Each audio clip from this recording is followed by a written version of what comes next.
Yeah, welcome back to this episode. Today I'm going to continue the rust on the other side of the quarter panel and check out the Etch primer.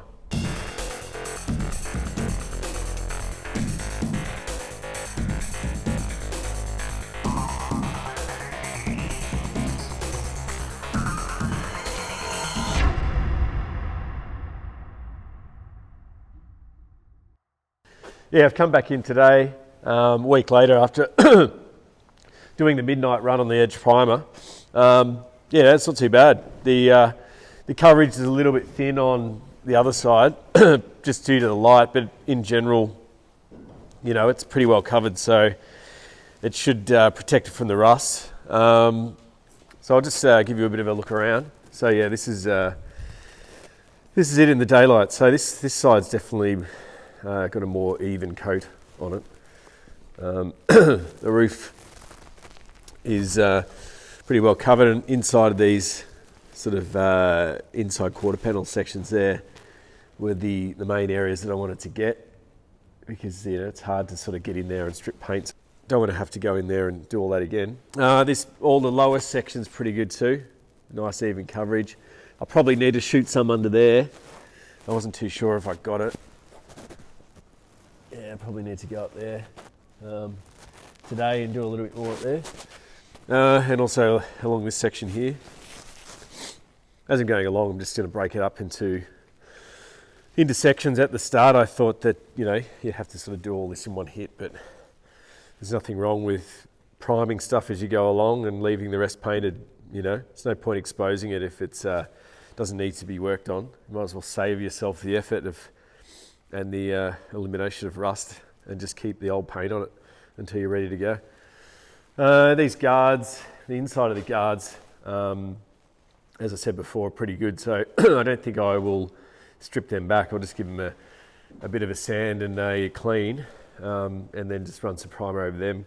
I'm going to do some sort of inside black guard deadener once I finally get around to it. I did miss this section here the other week, so I'm going to have to run some Etch primer over that. And the same deal here, this is all covered with paint, so there's no rust under there, as I can tell from the other side anyway, so I'm just going to sand it back, treat it with some Etch primer as well, and then I'll probably put some black deadening paint, guard paint underneath that. Well, what I'm going to do today is I'm going to work on this little section here. You know, I haven't got a panel for this, so I'm going to just I'm just going to make it myself. I don't think it's going to be an issue based on the other stuff. And then that sill, there's no bubbles or anything coming through that, so I'm going to run the gauntlet and not get in there and have a look at it. If I can from the back, I might get under there and have a look. But today it's really just fabricating this section here and cleaning it up, and then I'm done on the quarter panels, which has been a big effort. Well, except for this bit. I'm going to have to put a little patch there as well. But yeah, then I'm slowly working around to this front area, which I really haven't done too much work on at all. I've just sort of left it once I got the plenum off, because, yeah, I'm really not too sure how to tackle it. So I'm going to take the brake booster off next. Get that off, start cleaning it up. And then, you know, I can start to sort of get in there with a wire brush and some degreaser. Really need to, you know, to do it properly, I've got to take the body off the chassis. And I've been umming and ahhing about it because I don't have a rotisserie or a block and tackle. And I can't really do it in this shed because there's not really adequate. Well, there is a frame there that I could probably do, but as I said, I'm going to be moving soon, so I don't want to start setting anything major up. So I'm going to leave it for now, but I reckon, knowing the way this build's going, I'll probably get a rotisserie and take the body off, because I've got to get underneath, and I can see that, you know, down here, you've got the body sitting on the chassis there. That rubber's not too bad, but you can see all the dirt and grease and stuff under there. You know, if you can't do it properly, don't do it. So, you know, I'm going to, this is all pretty good, all this metal here. So I really should etch prime that as well, just to cover it up. But essentially, for now, I'm just going to continue on my current course of fixing what I can fix in this shed, and that's just all the bodywork. The plenum will be next. Once the plenum's done, and that's the real sort of the main last structural part of this cab, then I'll look at potentially taking the body off and doing the rest so I can get underneath, and then that way I can clean up the chassis. The chassis is pretty good. Not too concerned about the chassis having to, you know, dip it or strip it back or anything. As you can see, it's being powder coated at some stage, and that's still there. It just needs a good clean. Some guys put some kind of fucking picket fence or something on here for some reason, so obviously bracket, so that's going to come off. But other than that, I've looked underneath, there's no cracks and anything like that, so the chassis is good. I just need to get access to it. I can clean it up and then give it another paint. Anyway, I've spoken too long, so let's get into it. Not exactly great weather to paint anyway.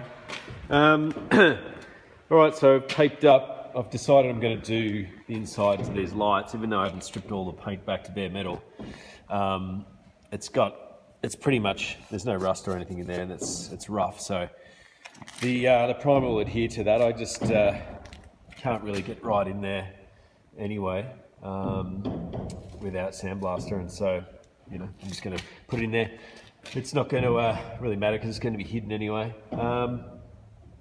I'm going to spray paint all this, so I'll just mask it off, put some tape behind the lights there so it doesn't blow into the panel, and just some guard tape here just to stop it overspray into the back, and there's some more tape there.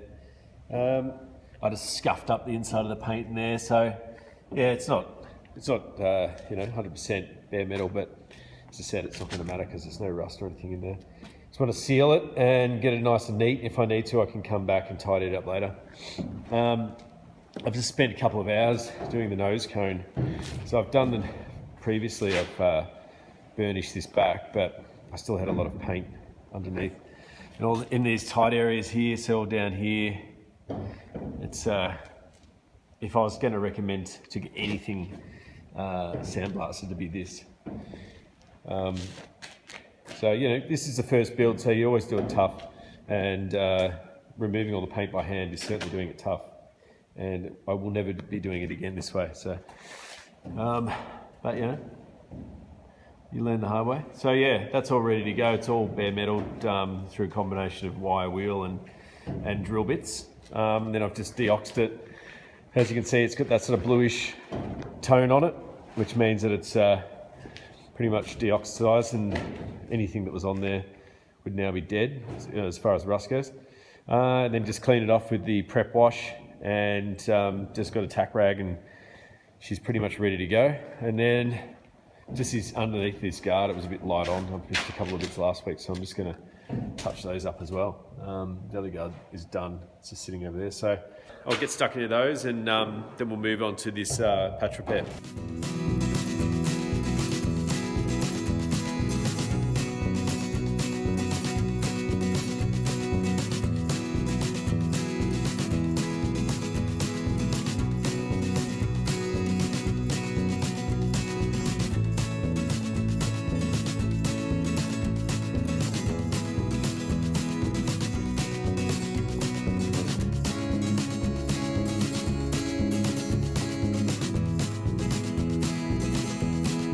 All right, so those are painted.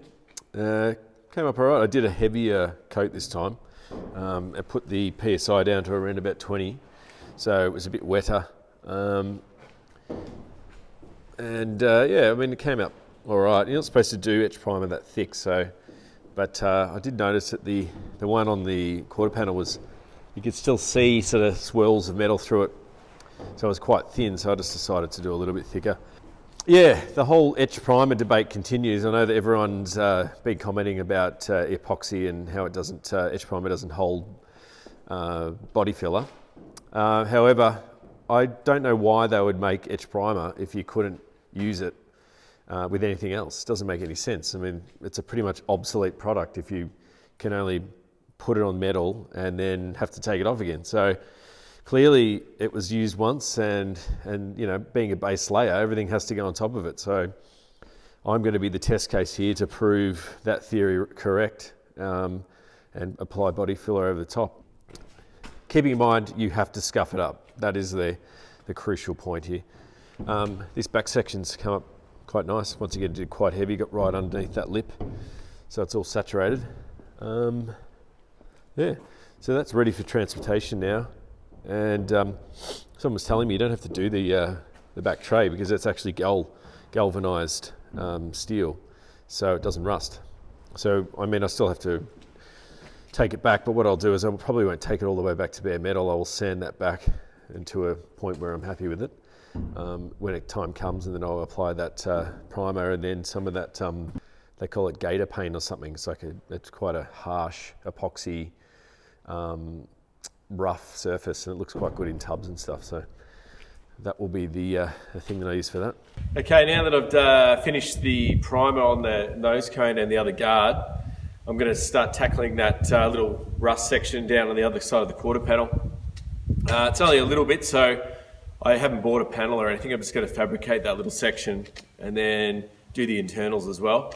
There's also another little section, which is a weird little section on the top, sort of top of the quarter panel near the cabin, that looks like someone's like a tool's fallen on or something, and over the course of a few years it's rusted out, so I need to fix that up or put a little patch on that. Probably be it for the rest of the day. So yeah, let's get into it.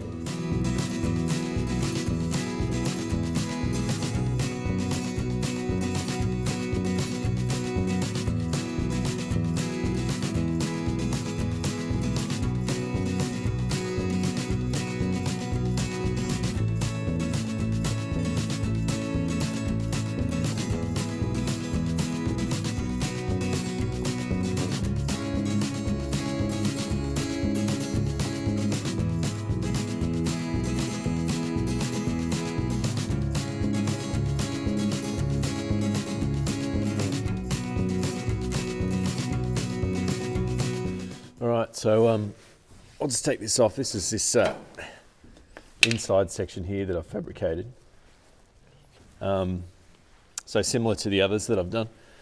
Just bent up a little section, and now it's just a matter of just hammering it out and fitting it. You know, it's always the hard part. As you can see, it's not really lined up at the moment. But I'll get there. It's just a matter of, pulling and shifting and getting the pliers. I find that you get the pliers and the hammer and just sort of lever things out. It's easier than sometimes using the vise. This sill is a little bit different because there's clearly no evidence of pitting or rusting coming through. But that's not to say there isn't any rust inside, which I know there is. If you actually look in, can't really see it too much, but just on the wall there, you can see, it's clearly visible surface rust and deep surface rust at that. So, it's going to pop through eventually. I have sprayed some of this gear in here, which is the knockout rust. I've used it on the other one. So it's a combination of the tar, lanolin oil, and fish oil.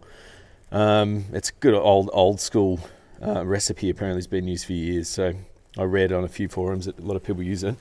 So I've just sort of sprayed it in as far as I can go. Unfortunately, it's not going to reach all the way down there. So, okay, sometimes you've got to go backwards to go forwards. So I've decided I'm going to commit sacrilege and cut a hole in this sill so that I can flush the rust out, because I just looked up with the torch, looked up the sill, and I can see all this debris and stuff, and I just can't do it. I just can't leave it there. So I've got to get access, and the only way I can do that is to cut out a hole at the front of the sill. I mean, the sill's perfect. This is the sad part about it, because it is a beautiful sill. You're going to bloody put a hole in it. But there's a tiny little stone mark here somewhere. Just there. Tiny little stone mark. So if I'm going to use any excuse to do put a hole in the sill, that's it right there. So anyway, I'm going to do a small access hole, and then I can get the air hose and flush it out, because I don't have a vacuum cleaner, and that way I can then spray a bit of this fish oil and stuff up there, and try and sort of secure the rust going forward in the future. So we'll give that a go.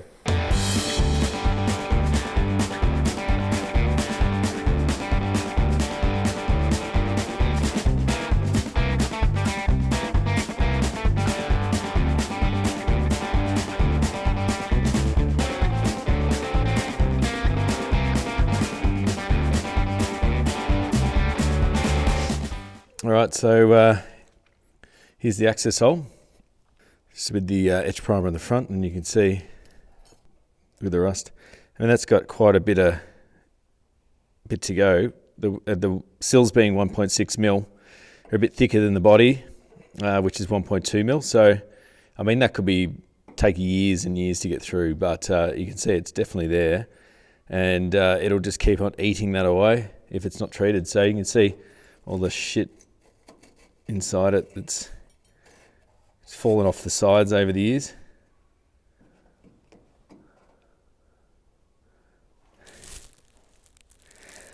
Anyway, so I'll clean that up, get the old air hose in there and start blowing it out, and then spray some fish oil, and then I'll get cracking on this section because I want to finish it today. It's been dragging on forever.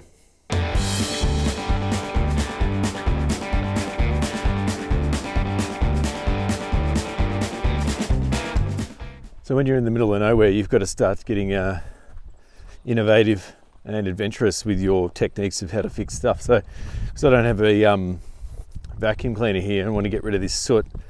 One of the beauties of living on a farm, if you've got access to other things around there. So I've got a bit of poly pipe. I'm thinking I might cut a section off, get creative, feed that down the sill and blow some air in there, which will get a lot of the junk that I can't reach. And then I might even use that and fashion up some kind of like hose that'll spray air onto the fish and lanolin oil, and I can just sort of nuke it all through here. So give that a go. So this is what I was saying. The air hose isn't powerful enough to get through there. So once I connect it, put it into here, it's actually got pretty similar power. So let's give it a go.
Okay, so I've got that section on.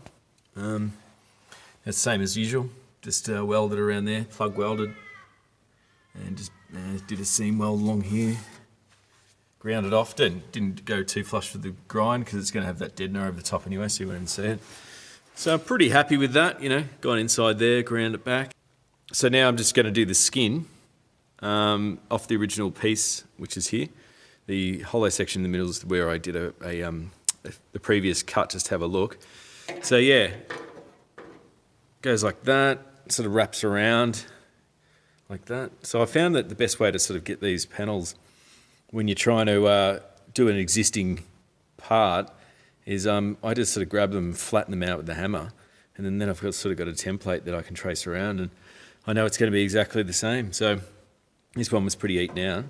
There's quite a thin section down here of metal, so I might make it like 5 mil longer and then recut that line just so that I know I've got fresh, thicker metal, so I don't do any blow-throughs with the welds. So yeah, now I'll just pattern this out and start cutting it out.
Okay, so this section's done.